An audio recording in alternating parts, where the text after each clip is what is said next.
Eto na nga mga chong, marami tayong basketball updates.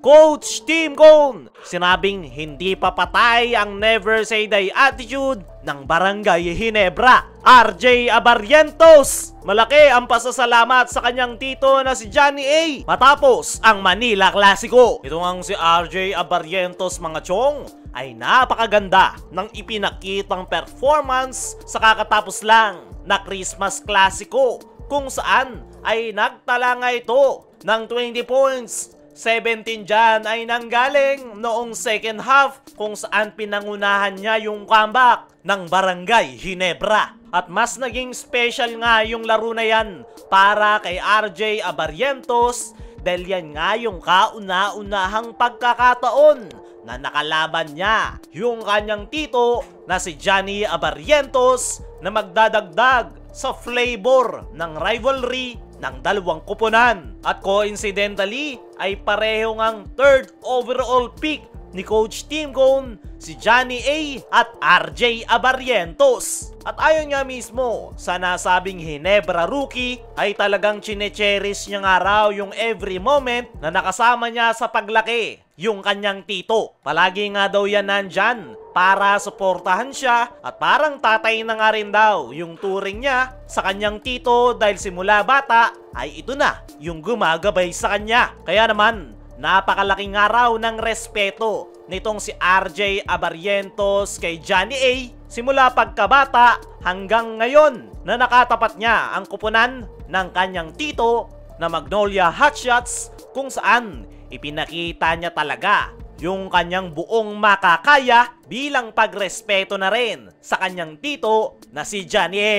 Dahil ito nga raw yung nag-introduce sa kanya ng basketball, kaya very thankful nga raw ito na nandyan ang kanyang tito. Ayon naman mismo kay Coach Tim Cone sa press con interview ay matatandaan nga raw ng lahat yung tira ni Scottie Thompson. Pero hindi nga raw mangyayari yan kung wala si RJ Abarrientos. Ito raw yung nag-penetrate at nag-kick out pass kay Scottie. Kaya naman, very proud si Coach Tim Cone sa naging respond nitong si RJ na dumiskarte sa last play. Para sa akin mga chong, ay dagdag motivation kay RJ Abarrientos na makalaban ang kanyang tito sa kauna-unahang pagkakataon at sa Christmas Clasico pa. Kaya naman, isang malaking boost sa moral nitong si RJ Abarrientos yung kanyang ipinakitang napakagandang performance para iangat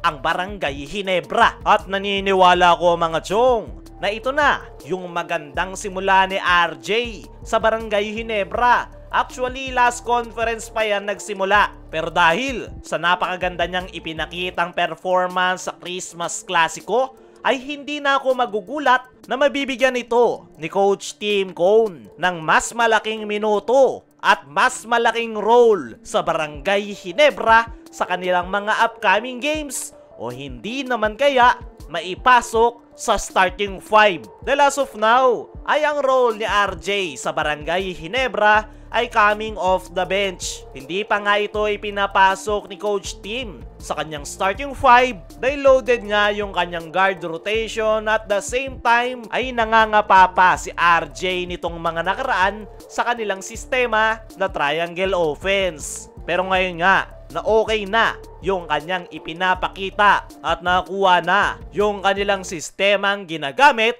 ay deserve nga nitong si RJ Abarrientos na ma-promote at mabigyan ng mas malaking role, which is maipasok sa starting 5. At sana nga lang mga chong ay may pagpatuloy nitong si RJ Abarrientos ang kanyang umiinit na performance sa Ginebra. Dumako naman tayo dito sa kabilang balita. Coach Tim Cone, sinabing hindi papatay ang never say die attitude ng Barangay Ginebra. Matapos nga yung napakagandang ipinakitang performance ng Ginebra, kung saan nahabol nila yung napakalaking kalamangan ng Magnolia Hotshots, ay nabanggit nga nitong si Coach Tim Cone sa kanyang naging press con interview na sobrang disappointed niya nga raw noong first half dahil nagawa silang tambakan ng Magnolia Hotshots. Tinabi niya nga raw sa kanyang mga players na nakakahiya yung kanilang ipinakitang laro sa harap ng napakalaking crowd at marami raw Barangay Ginebra fans ang nanood sa loob ng game venue para makakita ng magandang laro. Kaya naman, masaya nga raw si Coach Tim na nag-respond yung kanyang mga players, lalong-lalo na si Justin Brownlee na hindi raw nabibigyan ng sapat na credits